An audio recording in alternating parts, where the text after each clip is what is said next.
Добрый день. Так, получается, трицикл большая модель у нас. Мощность двигателя 2200 Вт, грузоподъемность 2 тонны. Аккумуляторы подключены последовательно, в пике выдают 80 копейками вольт. Кузов, борты открываются боковые под 90 градусов, задний борт открывается, откидывается полностью по подвеске.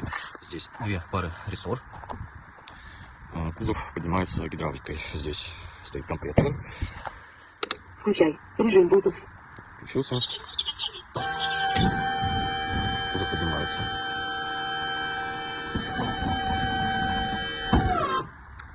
Аккумуляторы установлены здесь. Также тормоза спереди, тормоз дисковый, сзади тормоза барабанные. Балка тормозная усиленная на подшипниках.